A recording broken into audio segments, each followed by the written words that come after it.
원소와 주기율표. 여러분들이 가지고 있는 책에는 어딘지 펴보시면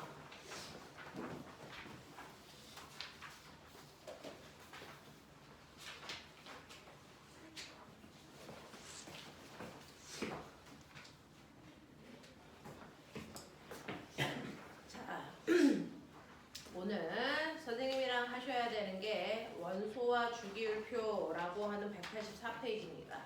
184페이지. 중학교 2학년에서 나오는 화학의 마지막이고 목일은 여기부터가 시험 범위야 라고 했고요. 작년 교과서에서는 얘가 맨 앞에 있었어요. 그랬다가 교과서가 개편되면서 혼합물의 분리가 먼저 나온 것 뿐인데 사실은 얘부터 배우는 게 수업하기 훨씬 더 편한 거 맞습니다. 그래서 목일이 여기부터 진도를 나가시고 시험 범위에 넣으신 거거든요. 자, 그럼 보시면 우리가 해야 되는 원소와 주기율표라는 184페이지. 자, 거기에 대한 얘기를 해볼게요. 자, 여러분들이 눈에 볼 수 있는 칠판 같은 물질도 있지만 눈에 보이지 않는 여기 있는 물질도 있다. 여기 물질 있어. 뭐? 공기요. 되겠어? 우리 눈에 보이는 물질도 있고 눈에 보이지 않는 물질도 있는데 그 물질이라고 하는 거 걔네들을 부시면 그래서 모든 물질은 부시다 보면 더 이상 쪼갤 수 없는 가장 작은 입자들이 남습니다. 그래서 더 이상 쪼갤 수 없는 가장 작은 입자가 남습니다. 그걸 뭐라 그러니? 그걸 뭐라 그러지? 그걸 원자라고 합니다. 되겠어? 그래서 모든 물질은 뭘로 되어 있니? 라고 하면 더 이상 쪼갤 수 없는 가장 작은 입자로 되어 있어요.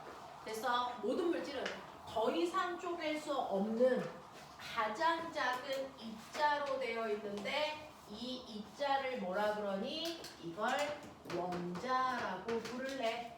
라고 한 겁니다.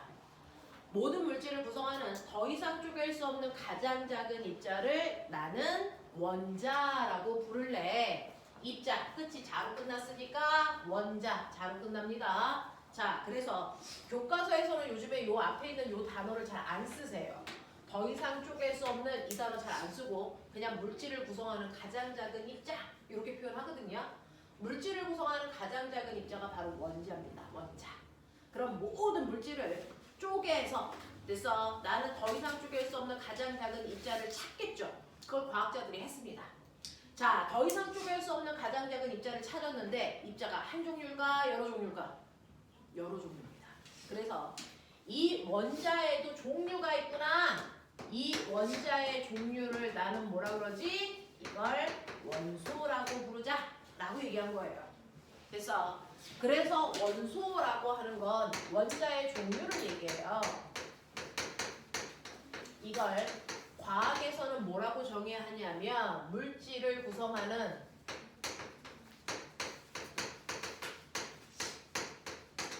성분이라고. 물질을 구성하는 성분이라고 하지 입자라고 안 합니다. 원소는 입자라는 표현을 절대로 쓰지 않는다. 원소는 물질을 구성하는 성분이라고 하지 입자라는 표현을 안 쓴다. 그래서 이러한 원소는 원자의 종류를 얘기한다. 그럼 원자의 종류가 몇 종류 있는데요? 엄청 많아요. 그래서 지금은 118개까지 우리가 알고 있는데요. 그래서 실제로 우리는 100여 종이라고 써요. 왜요? 앞으로 입자의 종류가 더 많아질 거라서. 사람들이 인위적으로 만들기도 하고요. 또는 더 찾아낼 수도 있기 때문에 정확하게 118개 있어 이렇게 표현을 잘 안 해요. 100여 종 있습니다. 되겠어? 자, 원자들의 종류가 원소인데 원소가 100여 종 있어. 됐지? 그러면 이 100여 종 있는 이 원소들을 하나하나 걔는 어떤 특징 가지고 있어? 이렇게 표현하고 싶잖아. 근데 일일이 이름을 다 쓰려니까 미국 사람들은 영어로 쓰겠죠? 그럼 미국 애들만 알아들어. 한국 사람들은 한국말로 쓰겠죠? 그러면은 한국 사람들밖에 못 읽어. 그래서 이러한 원소들을 나타내는 기호를 만들자. 그래서 전 세계 모든 사람들이 공통으로 쓰고 공통으로 읽을 수 있게 하자. 원소들을 나타내는 기호를 우리는 원소 기호라고 하자. 당연하겠죠. 이러한 원소들을 나타내는 원소 기호를 간단하게 쓰기로 했어요. 옛날에 과학자들은 이러한 원소들을요 예쁘게 막 꽃그림 같은 거 그리고 막 기호 넣고 막 이렇게 해서 나타냈단 말이야. 자, 근데 이렇게 그리다 보니까 이거 그림 외우는 것도 귀찮고 나중에 그림을 그려놓고 이게 무슨 원소지? 이렇게 보는 것도 어렵단 말이야. 그래서 이렇게 쓰지 말자. 원소 기호를 이렇게 그림 같은 걸로 그리니까 외우기 어렵잖아. 그래서 이렇게 쓰지 말고 우리는 모든 원소 기호는 알파벳으로 쓰자. 그러면 그 알파벳은 어디서 가져와? 원래 이름에서 가져오자.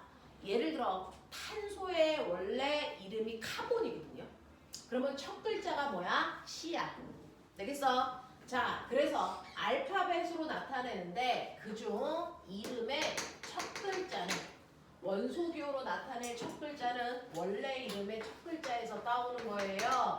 원래 이름의 첫 글자에서 따오는데 첫 글자라는 걸 인지하기 위해서 반드시 얘는 알파벳의 대문자로만 쓰자 이랬어요. 근데 탄소도 알파벳 C로 시작하지만요. 염소라는 아이도 C로 시작하고요.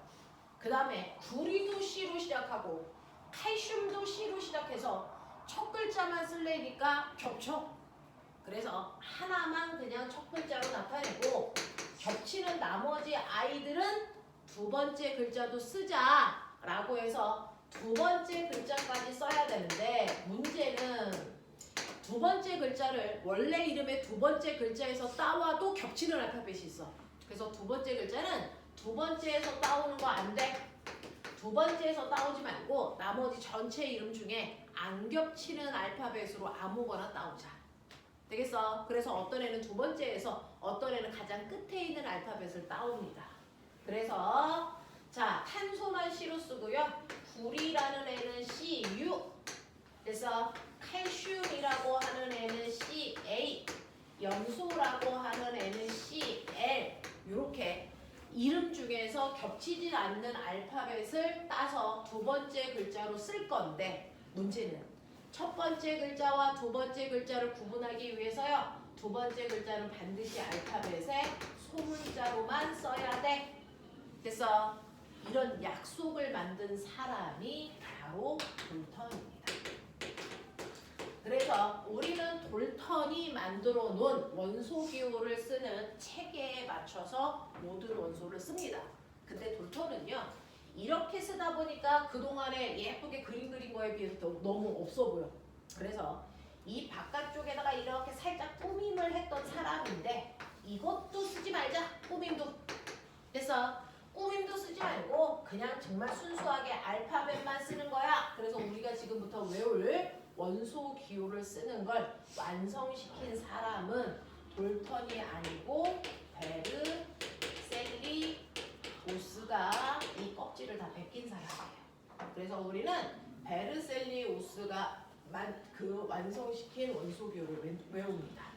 자, 그 중에 여러분들은 베르셀리오스라는 이름까지는 필요가 없어요. 여러분들은 원소 기호를 이렇게 첫 글자, 두 번째 글자 이런 체계를 잡은 사람이 돌턴이라는 것까지만 기억하자. 이게 중학교 내용이다. 되겠죠? 우리가 쓰는 원소 기호의 체계를 만든 사람은 돌턴, 단 완성시키지는 못했다 라는 것만 머릿속에 인지. 되겠어? 자, 그러면 우리는요 지금 원소 기호를 하나도 뭐 안 해왔으니까 몰라요. 예를 들어 어떤 물질 속에 있는 원소들을 우리가 이렇게 표현했다고 치자. 이 안에는 몇 종류의 원소가 들어있는 거니? 이 안에는 몇 종류의 원소가 들어있을까요? 몇 종류? 세 종류라는 건 알아요.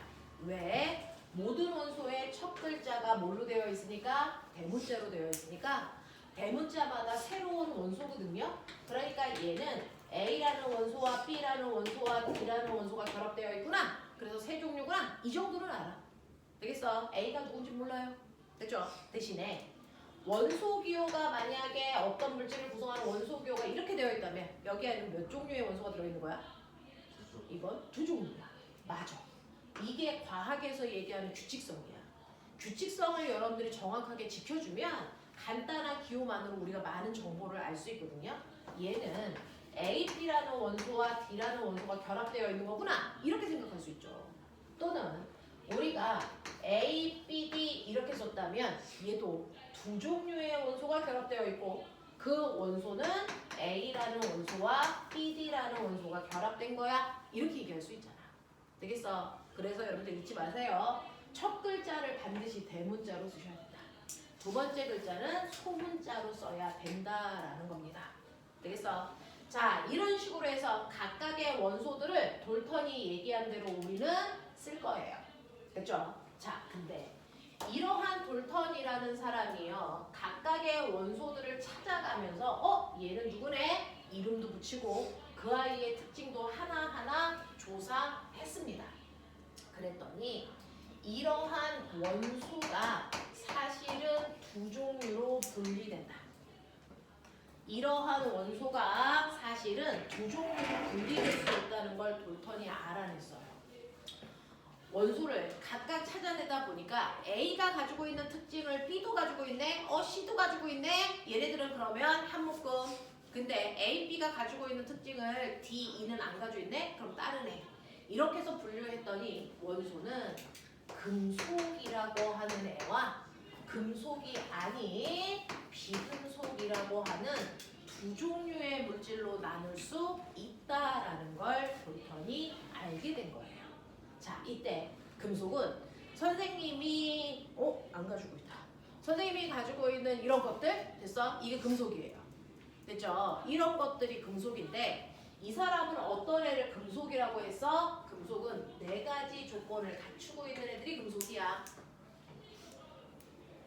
자, 그중 금속은 반드시요. 여러분들 보시면 빛 아래에서 얘를 이렇게 하면 반짝반짝 뭐가 나야 되냐면 광택이 있어요. 금속은 금속만의 고유한 광택을 가지고 있어야 돼. 이거예요. 광택을 가지고 있어야 금속이야 라고 얘기했고요. 자, 그럼 광택만 있으면 금속이야? 아니죠. 자, 얘는요. 다른 애들에 비해서 열이나 또는 전기를 빨리빨리 옆으로 전달해줘요. 그래서 열도 빨리 이동하고 전기도 빨리 흐를 수 있게끔 해주는 열, 전기, 전도성이 크다. 전달하는 성질이 커야 금속이야 라는 얘기고요. 그 다음 세 번째, 금속은요. 망치로 꽝 하고 치면 유리 같은 비금속은 깨집니다. 근데 금속은 깨지지 않고 망치로 꽝 하고 부딪히면 됐어? 네, 이렇게 막 두드리면 시간이 지날수록 걔가 얇게 펴져요. 집에 있는 쿠킹오일처럼. 쿠킹오일도 금속인 거 아세요? 그것처럼 얇게 펴집니다. 그래서 이렇게 압력을 가했을 때 얇게 펴지는 성질을 우리가 전성을 가지고 있어 라고 합니다. 얇게 펴지는 성질, 깨지지 않고 얇게 펴지는 걸 전성을 가지고 있어 이렇게 표현하고요. 그 다음에 철사처럼 가늘고 길게 뽑아낼 수 있어요. 그걸 연성을 가지고 있다 이렇게 표현합니다. 그래서 이 네 가지 성질을 다 가지고 있어야 금속이야. 이 중에 전 선생님 세 가지 성질만 가지고 있고 얘만 없어요. 그래도 금속이 아니에요. 그런 애들은 비금속이라고 합니다. 그래서 지구상에 있는 물질을 금속과 비금속으로도 나눈 사람이 돌턴이라는 얘기예요. 그래서 돌턴은 화학에서 가지고 있는 업적이 대단히 큰 화학자. 됐어? 자, 그러면 이러한 100여 종류나 되는 원소들을 우리가 원소 기호를 외우셔야 되는 게 이 단원이죠. 자, 근데 이러한 원소들은요, 사실은 비슷한 성질이 있는 애들도 있어요. 마치 가죽처럼. 비슷한 성질이 있는 애들을 같은 줄에 오게끔 만들어 놓은 걸 우리가 주기율표, 그래서 여러분들 드렸습니다. 선생님이 드린 종이에다가 받아 적으시면 되는데요. 우리는 100여 종의 원소 중에 그래서 기본적으로 외우셔야 되는 게 20개입니다. 이 20개를 그냥 외우지 말고 이런 주기율표에다가 규칙성까지를 기억하자. 어쨌든 고등학교 3학년 때까지 이걸 외우셔야 되니까 우린 지금 외우죠. 자, 이렇게 주기율표를 선생님이 간단하게 그려드렸단 말이야. 자, 그 주기율표에 아이들을 쓸 때요. 그냥 내 마음대로 쓰는 게 아니고 걔네들이 가지고 있는 특징에 맞춰서 순서 정해놓고 쓰겠다는 겁니다. 그 중에 가장 왼쪽 위에다가 쓰는 게 바로 1번 H라고 씁니다. 왼쪽에다가는 원자들이 가지고 있는 마치 주민등록번호처럼 원자번호를 씁니다. 그래서 원자번호를 아래에다가 조그맣게 쓰시는 겁니다. 그래서 1번이 H, 얘 이름이 수소입니다. 앞으로 매주 와서 이 주기율표부터 쓰고 수업 시작할 거니까 외우셔야 돼요. 자, 2번은 H2. 첫 글자는 대문자, 두 번째 글자는 소문자, 얘 이름이 헬륨입니다. 자, 헬륨 어디 들어있게? 풍선. 얘는 공기보다 가벼워서요. 풍선 속에 헬륨 집어넣으면 공기보다 밀도가 작아서 뜹니다. 그래서 풍선 속에 집어넣고요. 수소는 로켓 연료로 사용되는 아이죠. 얘는 불 갖다 대면 펑 하고 터져서 수소 폭탄도 만들어요. 그래서 자, 그 다음에 원자번호 3번이 Li라고 쓰고 리튬이라고 읽어지는 아이입니다. 4번은 B, E, 베릴륨.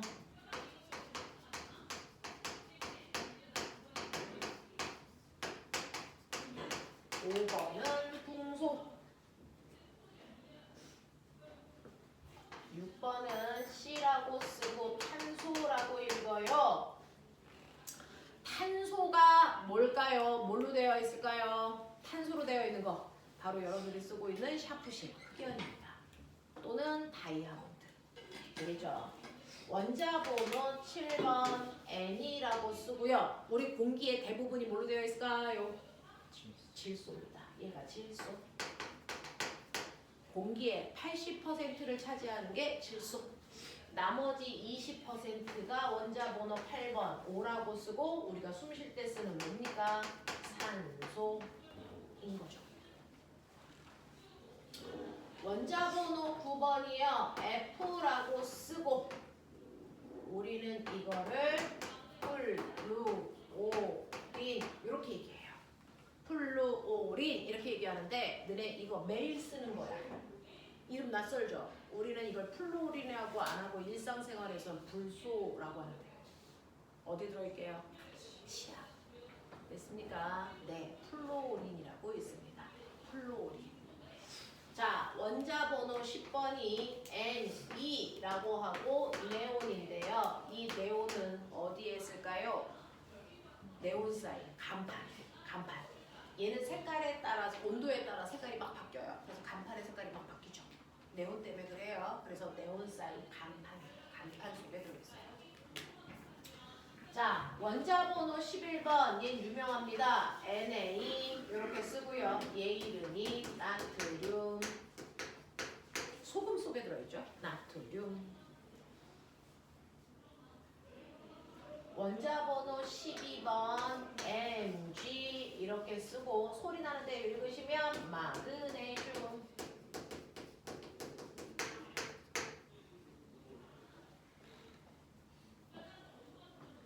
원자번호 13번 A, L이라고 쓰고요. 얘가 쿠킹 오일 만들 때 쓰는 그 아이예요. 알루미늄. 비행기 동체도 이걸로 만들죠. 자, 14번 SI라고 쓰고 얘가 규소인데 우리나라가 제일 잘 만드는 게 삼성 반도체죠. 반도체 이걸로 만듭니다. 규소. 규소를 공학에선 실리콘 그래서 반도체 산업단지를 실리콘밸리 이렇게 얘기하잖아요. 규소가 실리콘입니다.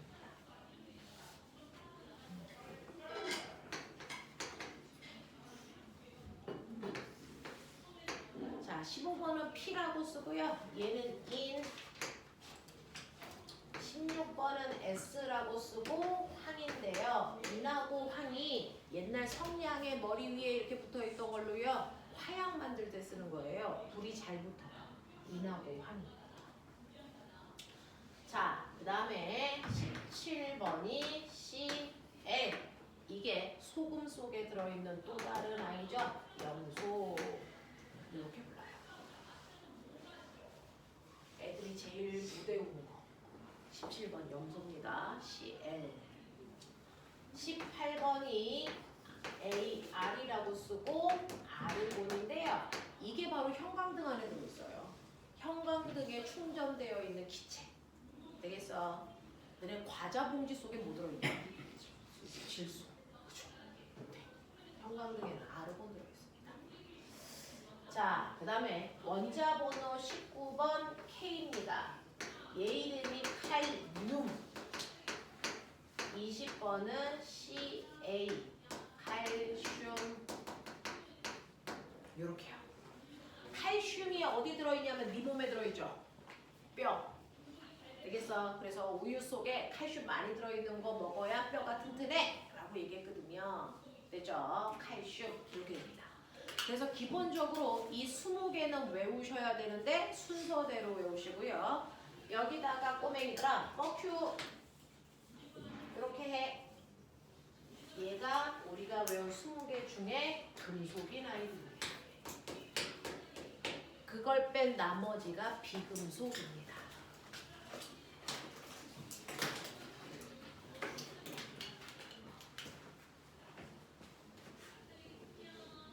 그러면 원소 중에 금속이 많아요? 비금속이 많아요? 이렇게 하면 우리가 얼핏 보기에 금속이 훨씬 적은 것처럼 보이지만 금속 원소가 훨씬 많습니다. 우리는 일부만 외워서 금속이 적은 것처럼 보이지만 원소들의 대부분은 금속입니다.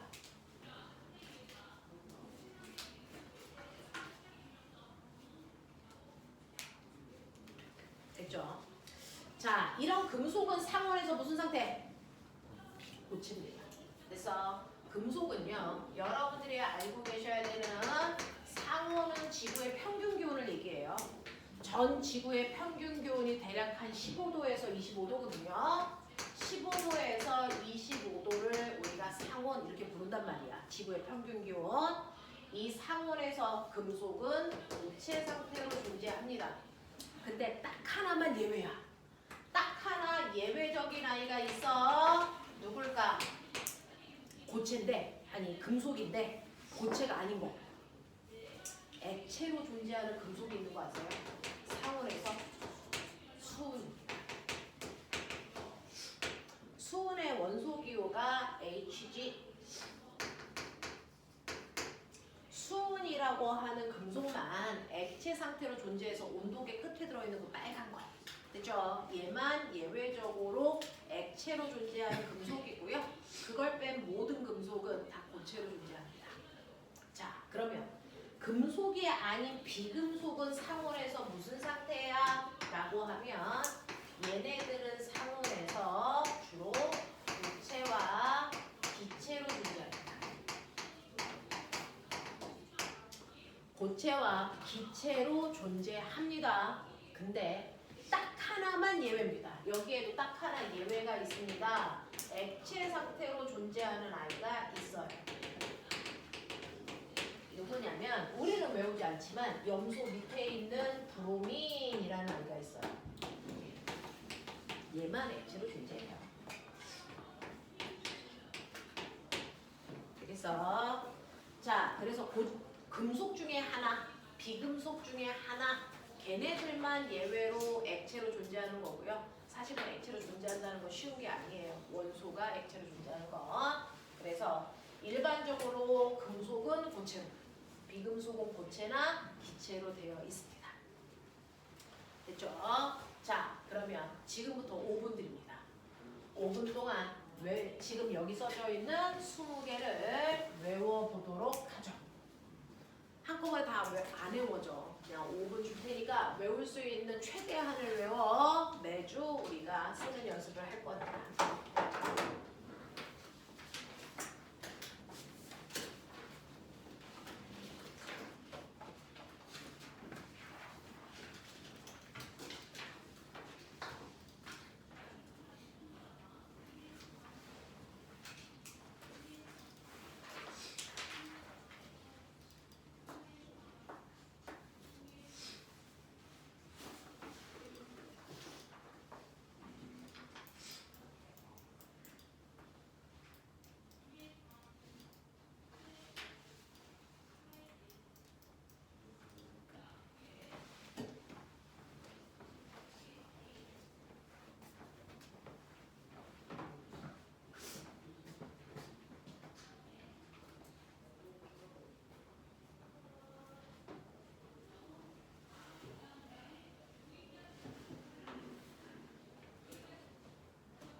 자, 여기까지만.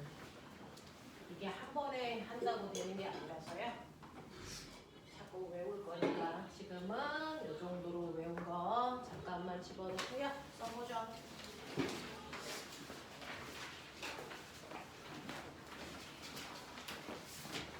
매일매일 쓸게요. 특히 목일은 여기가 시험법이에요. 자, 써보세요.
외우면서 뻑큐도 같이 하셔야 됩니다.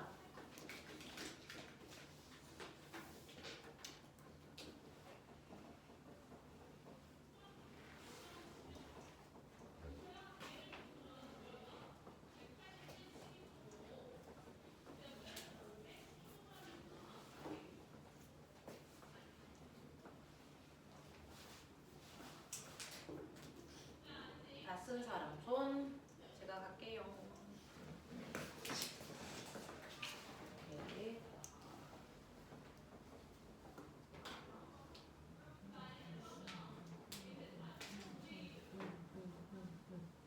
할.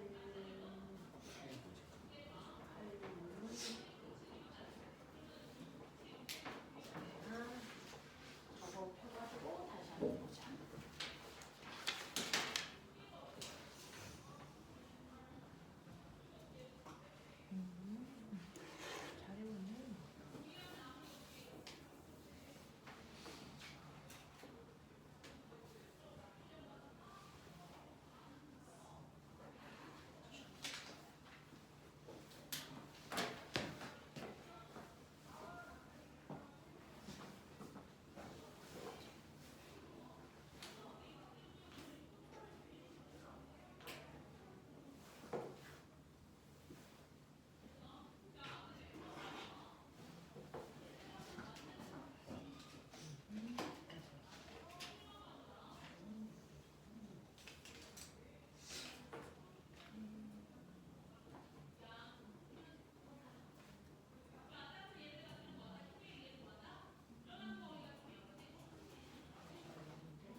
자, 하셨어요. 처음 외우는 사람한테는 엄청 낯설고요. 외웠던 사람들은 별로 어렵지 않게 쓰시고 그렇습니다. 자, 근데 여러분들 이제 매주 쓸 거니까 잊지 마십시오. 수, 해, 미, 배, 공, 탄, 질, 산, 후, 내, 나, 마, 알, 규, 인, 황, 영, 아, 칼, 가, 수해리배, 공탄질산, 포내, 남아, 알규, 인황, 여마, 칼카 첫 글자 따서 이렇게 선배들 외우고 있고요. 여기에 뻑큐 잊지 마시고 기억하셔야 여러분들은 금속과 비금속을 구분해서 문제 푸는 거 되게 많이 나오거든요. 그래서 이런 식으로 되어 있다. 되겠습니까? 이걸 우리가 원소가 가지고 있는 특징들대로 나타낸 표의 이름이 주기율표입니다. 지금 여러분들은 주기율표의 완성본을 배운 게 아니고 간편본을 배우고 있어요. 자, 근데 이 주기율표는 보시면 알겠지만 가로줄들도 있고요. 세로줄들도 있어요. 이때 주기율표의 가로줄을 우리가 뭐라 그러냐면 이걸 주기라고 읽어요. 첫 번째 가로줄을 1주기 원소들 이렇게 읽어요. 그래서 1주기 원소에는 수소와 헬륨이 있네요. 자, 두 번째 가로줄을 2주기 원소, 3주기 원소 이런 식으로 쭉 쓰는데 우리 풀 버전은 몇 주기까지 있어요? 1주기부터 7주기까지 있습니다. 그래서 1주기부터 7주기까지 있는데 우린 그 중에서 4주기 중에 1부까지만 외운 거예요. 그래서 원래는 7주기까지 있습니다. 자, 그 다음에 주기율표의 세로줄도 있죠. 그래서 첫 번째 세로줄, 두 번째 세로줄, 세 번째 세로줄 이렇게 합니다. 자, 그중 아까 선생님이 말씀드린 것처럼 주기율표는 성질이 비슷한 애들이 같은 줄에 온다 그랬죠? 그 성질이 비슷한 애들이 같은 세로줄에 있는 애들이 성질이 비슷한 애들입니다. 가로줄은 전혀 상관없어요. 같은 세로줄에 있는 애들끼리가 성질이 비슷한 애들이야. 아, 그래? 그러면 같은 세로줄을 가족 족자 써서 족 이렇게 불러요. 족. 되겠냐? 그중 첫 번째 세로줄을 우리가 1족 원소들이래요.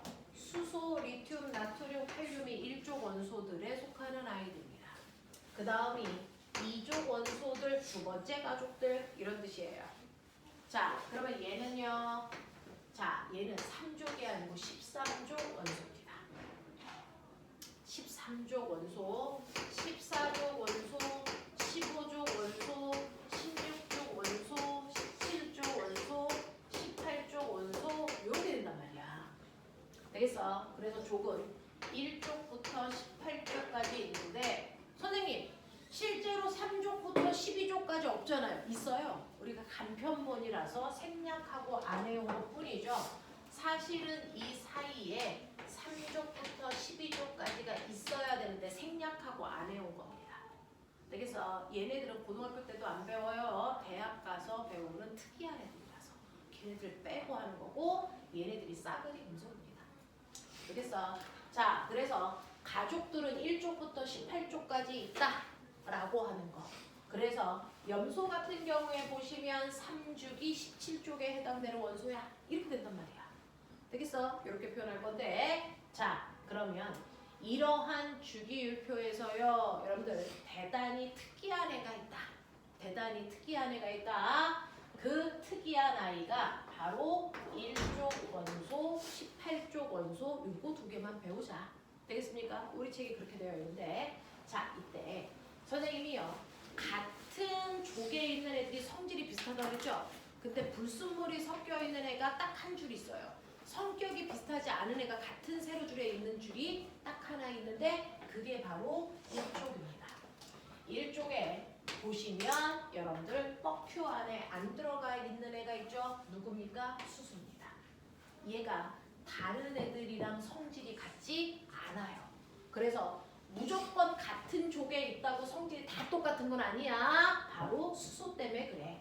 그래서 일족은 수소를 제외하고 나머지 애들끼리가 식구야 라는 뜻입니다. 일족은 수소를 제외한 나머지 애들만 성질이 비슷합니다. 그래서 일족 원소의 별명이 있어요. 이 가족들의 별명. 그래서 얘를 알칼리 금속 원소라고 불러요. 알칼리 금속 원소들이 모여 있는 줄. 그래서 그러니 금속이 아닌 수소는 제외겠죠. 그래서 알칼리 금속 원소에 속하는 게 바로 리튬, 나트륨, 칼륨입니다. 자, 얘네들은 보시는 것처럼 금속이에요. 맞죠? 금속입니다. 그러니까 광택 있고 열, 전기, 전도성이 크고 전성과 연성을 가지고 있겠죠. 우리 금속의 가장 큰 착각이 뭐냐면 금속은 딱딱해요. 아닙니다. 아닙니다. 금속의 조건 중 어디에도 딱딱해요는 들어있지 않습니다.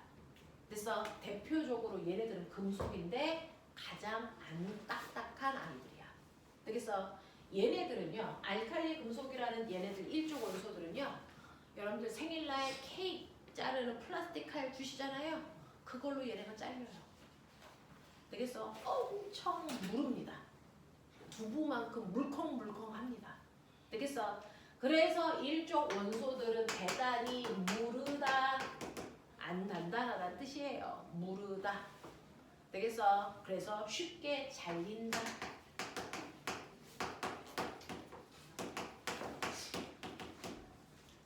손톱으로 긁으면 푹푹 꺼집니다. 그래서 엄청 무른 금속이에요.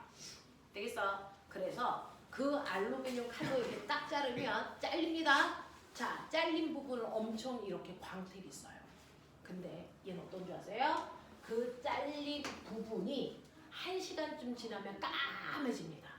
왜요? 얘는 산소와 반응성이 큽니다. 무슨 말이야? 이렇게 해서도 못 알아듣겠는데, 네, 금속이 산소와 반응한다는 건 산소와 결합한다는 얘기죠. 그래서 녹슨다는 얘기입니다. 그래서 금방 까매집니다. 그래서 쉽게 녹슨다. 금방 녹슬어요. 녹슬고 있는 게 눈에 보일 정도입니다.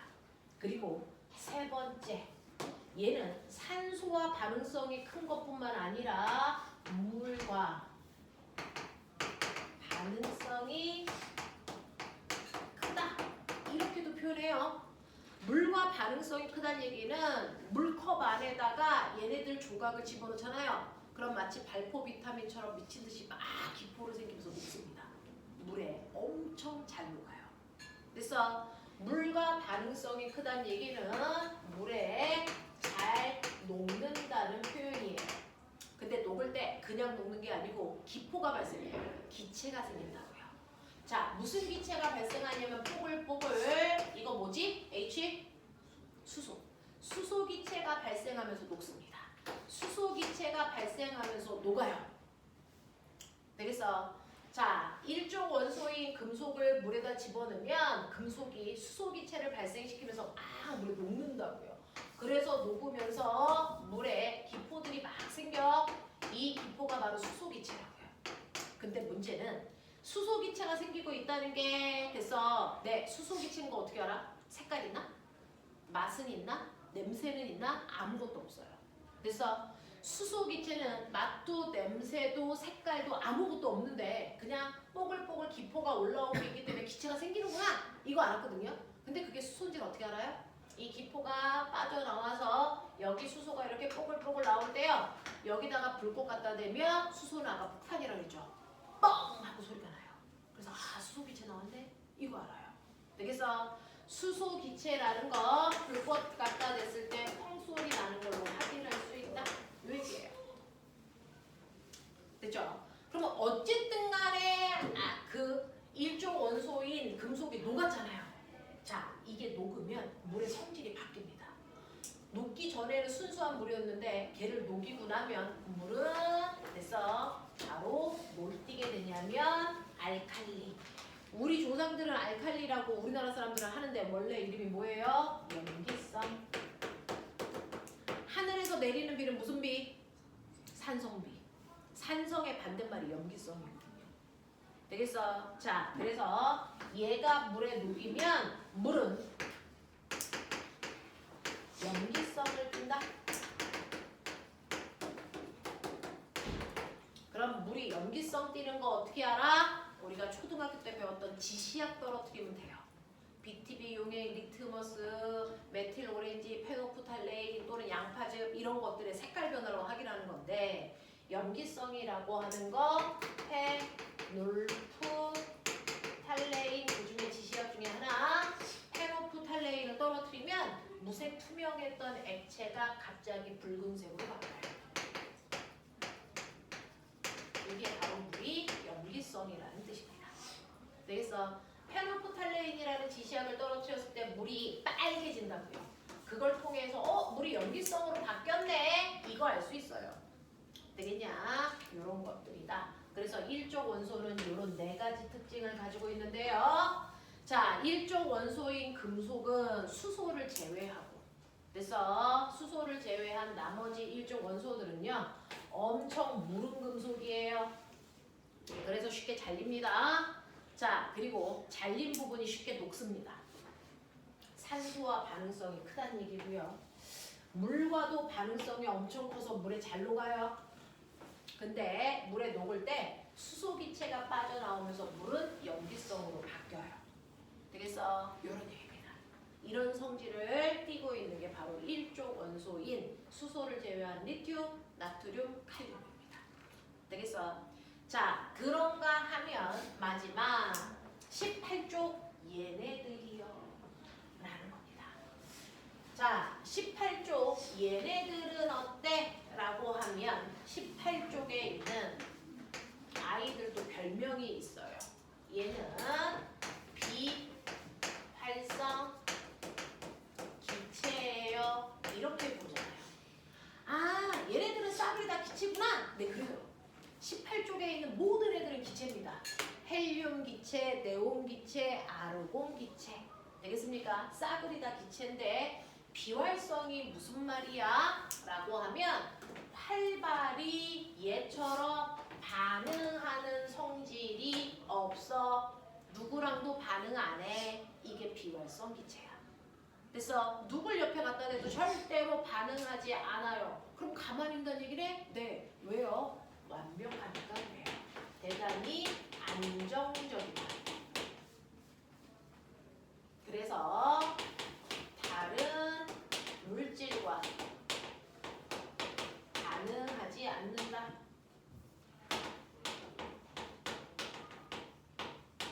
대단히 안정적입니다. 다른 물질과 절대 반응하지 않습니다. 그러니 안정적이니까 애들이 들고 다니는 풍선 속에 집어넣어도 걔는 터지거나 폭발하지 않죠. 그래서 풍선 속에 넣어주는 거야. 그리고 이렇게 형광등, 우리 집에 있는 형광등 속에다가 여러분들 아르곤 같은 거 집어넣어도요. 걔는 터지거나 폭발하는 일이 없어요. 안정적이라서 그런 거 넣는 겁니다. 그래서 대단히 안정적이야. 그래서 다른 물질과 반응하지 않기 때문에 우리 주변에 가까이 얘네들이 있습니다. 그래서 이런 애들이 비활성 기체입니다. 얘네들이 왜 완벽할까요? 라는 얘기를 이제부터 할 거야. 그래서 얘네들이 왜 완벽할까? 그러면 18쪽이 완벽해? 그러면 무슨 말이야? 얘네들이 안정적이야? 그럼 그걸 뺀 나머지는 다 불안정해요. 이런 뜻이에요. 18쪽만 안정적이다. 얘네들만 안정적이고요. 그걸 뺀 나머지 모든 원소들이 다 불안정해요. 이런 뜻이에요. 이유가 뭘까에 대한 얘기는 선생님이 조금 이따가 잠깐 끌었다가 할게요. 자, 그 전에 여러분들이 알고 계셔야 되는 게 있어요. 우리가 앞에 1단원에서 그때는 설명할 수가 없었어요. 왜? 이 원소 교육을 안 배워서. 그래서 그때 설명 안 하고 지금 하려고요. 자, 지구상에 있는 모든 물질은요. 우리가 배웠습니다. 한 종류의 물질로만 되어 있는 아이를 순물질이라고 하고 두 종류 이상의 물질이 돼서 섞여 있는 걸 혼합물이라고 해. 앞에 일단원에서 배웠잖아요. 됐어. 근데 순물질, 한 종류의 물질로만 되어 있는 아이 중에 수소기체, 산소기체, 질소기체, 헬륨, 철 이런 순물질도 있고요. 물, 소금, 이산화탄소 이런 애들도 순물질이에요. 근데 차이점 아세요? 위에 있는 순물질은요. 그래서 물질 속의 원소의 종류가 한 종류만 들어있어요. 맞죠? 한 종류의 원소로만 되어 있는 순물질을 우리가 원소물질이라고 한다. 한 종류의 원소로만 되어 있는 걸 원소물질이라고 한다. 근데 순물질 중에서도 원소가 두 종류 이상, 수소와 산소, 나트륨과 염소, 탄소와 산소처럼 원소가 두 종류 이상 들어있는 순물질을 우리는 화합물이라고 불러요. 그래서 화합물도 순물질입니다. 화합물도 순물질입니다. 그래서 단지 물질을 만들 때 원소가 두 개 이상 결합해서 만들어진 물질이 원소 두 개 이상이 화합했다. 그래서 화합물인 순물질입니다. 알겠어요? 이렇게 얘기합니다. 순물질은 두 종류가 있어요. 한 종류의 원소로 되어 있는 원소물질과 원소가 두 종류 이상 결합해서 만들어진 순물질인 화합물이 있다. 알겠습니까? 이거 둘 다 순물질입니다. 자, 그런가 하면 혼합물은 두 종류가 있었죠. 고르게 섞여 있는 균일 혼합물이 있고요. 고르지 않게 섞여 있는 불균일 혼합물이 있더라. 그 중에 고르게 섞여 있는 균일 혼합물, 고체는 합금 같은 애가 대표적인 균일 혼합물, 기체는 공기가 균일 혼합물. 그래서 액체는요, 소금물, 설탕물처럼 무슨 용액들이 균일 혼합물이고요. 우리 주변에는 식초가 균일 혼합물, 소금물이 균일 혼합물, 그 다음에 여러분들 알고 있는 소주도 균일 혼합물, 이런 것들이죠. 되겠어? 이렇게 나와요. 그래서 지구상의 물질을 순물질과 혼합물로 나눕니다. 우리 책에는 앞에 순물질이 이런 식으로 설명이 되어 있는데 알아들을 수가 없어서 선생님 뒤로 뺀 겁니다. 순물질은 한 종류의 원소로 되어 있는 원소 물질이 있고 원소가 두 종류 이상 결합되어 있는 화합물이 있다. 알겠습니까? 이렇게 돼요. 자, 그럼 저 하나 물어볼게요. 자, 선생님이 H2O 이렇게 쓰면 조금 이따 외우겠지만 이건 우리가 물이라고 하는 아이는 사실은 수소 원자 2개와 산소 원자 1개가 결합해서 만들어진 게 물방울입니다. 그래서 수소 원자 2개, 산소 원자 1개가 결합해서 만들어진 게 물방울입니다. 근데 1이라는 숫자는 생략하니까 이렇게 쓴 게 물의 분자를 나타내는 분자식이야. 됐어? H2O. 됐죠? 자, 그러면 이 물방울 하나 안에 들어있는 원자 수가 몇 개니? 와, 이 안에 들어있는 원소의 종류가 몇 개니? 이거 구분하셔야 됩니다. 되겠어? 자, 물방울은 사실은 수소라는 걸 선생님이 동그라미로, 네모로 표현할게요. 산소는 동그라미로 표현할게요. 물방울은요, 산소 원자 하나에 수소 원자 2개가 이렇게 붙어 있는 게 물방울 하나라고요. 그래서 그거를 분자식으로 쓰면 H2O, 이걸 간단히 그림으로 그리면 이런 모습이거든요. 그러면 이러한 물은 원자 몇 개로 되어 있니? 말해봐. 원자 몇 개? 3개죠. 그래서 수소 원자 2개와 산소 원자 1개가 결합해서 3개로 되어 있어요. 이게 물이에요. 물방울 하나입니다. 그러면 자, 물의 원자 수가 몇 개입니까? 그럼 3개라고 답하는 게 맞겠죠? 그러면 물 속에 들어있는 원소의 종류가 몇 개입니까? 몇 개? 2종류죠. 원소는 종류를 얘기해요. 원소는 종류를 얘기하기 때문에 물 속에 들어있는 원소는요, 수소, 산소 2종류입니다. 자, 이렇게 원소가 2종류 이상 이상 들어있는 물질을 우리는 화합물이라고 한다. 그래서 물은 대표적인 화합물이에요.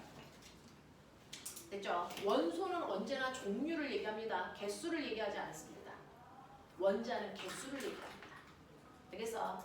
그래서 원자 수는 하나, 둘, 셋, 세 개군요. 네, 원소는 종류입니다. 네모 한 종류, 동그라미 한 종류, 두 종류로 되어 있네요. 이런 얘기야.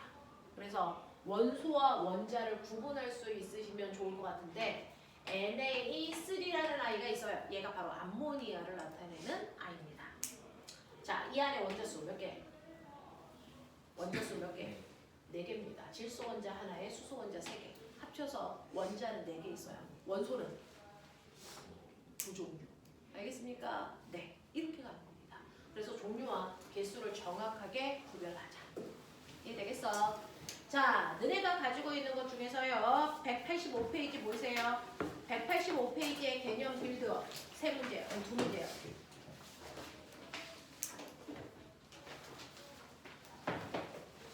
185페이지.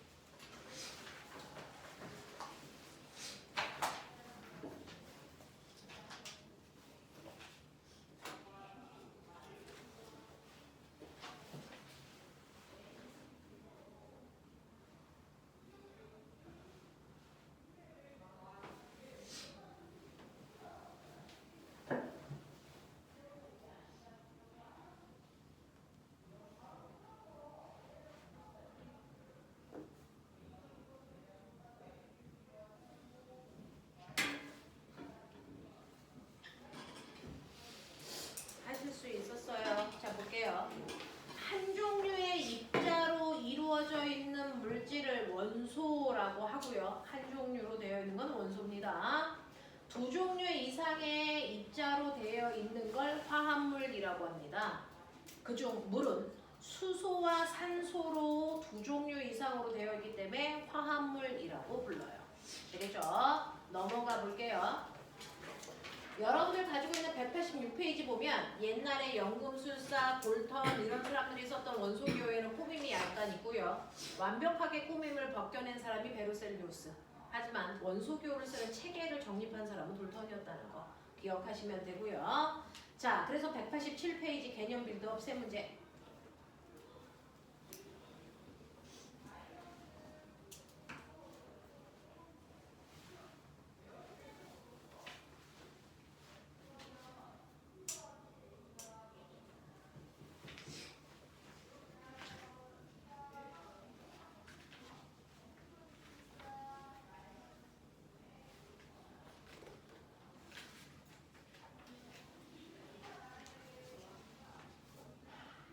했습니까?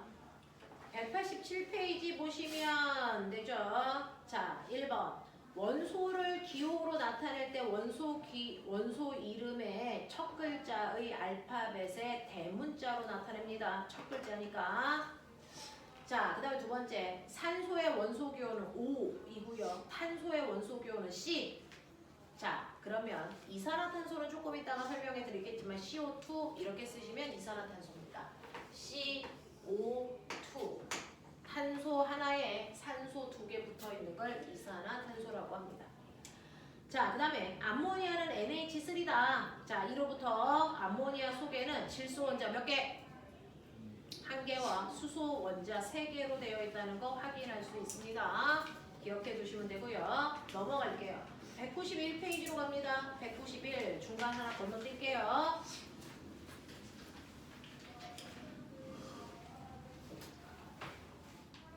안되겠다. 191페이지도 지금 못하겠다. 그래서 여기까지만 하고요. 10분 끊었다.